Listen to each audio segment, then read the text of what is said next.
ജലസ്രോതസ്സുകളെ മാലിന്യമുക്തമാക്കാൻ ഒരുങ്ങി ചൂർണിക്കര പഞ്ചായത്ത്.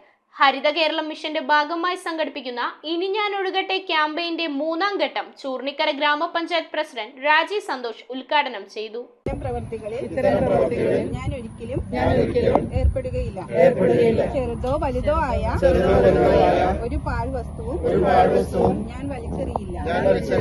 മാലിന്യമുക്ത നവകേരളത്തിനായി നീർച്ചാലുകളുടെ ജനകീയ വീണ്ടെടുപ്പ് ലക്ഷ്യമിട്ടുകൊണ്ടാണ് ചൂർണിക്കര പഞ്ചായത്തിൽ ഇനി ഞാൻ ഒഴുകട്ടെ ക്യാമ്പയിൻ നടത്തിയത്. ക്യാമ്പയിന്റെ 3ാം ഘട്ടം കട്ടേപ്പാടത്ത് പഞ്ചായത്ത് പ്രസിഡന്റ് രാജി സന്തോഷ് ഉദ്ഘാടനം ചെയ്തു. വൈസ് പ്രസിഡന്റ് ബാബു പുത്തനങ്ങാടി അധ്യക്ഷനായി. സ്ഥിരം സമിതി ചെയർമാൻ മുഹമ്മദ് ഷഫീഖ്, അംഗങ്ങളായ PS Yusuf, Ramla Aliyar, Laila Abdul Khader, Ramanan Chelakkunnu, Shameer Lala, Aleesha Linesh, health inspector Jinsha Vijayan, ശുചിത്വ മിഷൻ ജില്ലാ കോർഡിനേറ്റർ PP അനിൽകുമാർ, സഹകരണ ബോർഡ് അംഗങ്ങളായ Manoharan Tharayil, TI Muhammad, SCMS college coordinator Ananthu Aravindan തുടങ്ങിയവർ സംസാരിച്ചു. നമ്മുടെ പുഴകള്, തോടുകള്, നീർച്ചാലുകള്, കിണറുകൾ ഉൾപ്പെടെയുള്ള എല്ലാ ജലസ്രോതസ്സുകളെയും മാലിന്യമുക്തമാക്കുക എന്നുള്ളതാണ് ഇതിൽ നമ്മൾ എടുക്കുന്ന ഒരു പ്രധാനപ്പെട്ട പരിപാടി.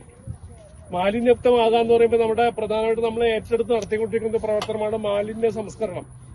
അപ്പൊ മാലിന്യ സംസ്കരണവും ഈ ജലസംരക്ഷണവും ചേർന്നുകൊണ്ടുള്ള ഒരു പ്രവർത്തനമാണ് നമ്മൾ ആകെ നടത്തുന്നത്. News bureau, Aluva. ഈ ന്യൂ ഇയർ ന്യൂ ട്രെൻഡിനൊപ്പം തിളങ്ങൂ സിറ്റി 2025 ന്യൂ ബിഗിനിംഗ്. ഡിസംബർ 1 മുതൽ ജനുവരി 5 വരെ 2025 രൂപയ്ക്ക് പർച്ചേസ് ചെയ്യൂ. 2025 രൂപയുടെ ഗിഫ്റ്റ് വൗച്ചർ നേടൂ. ഇനി കളറായ കളക്ഷൻസ് തിരയാതെ എടുക്കൂ, അതും വമ്പൻ വിലക്കുറവിൽ. City Silks, the complete family shop.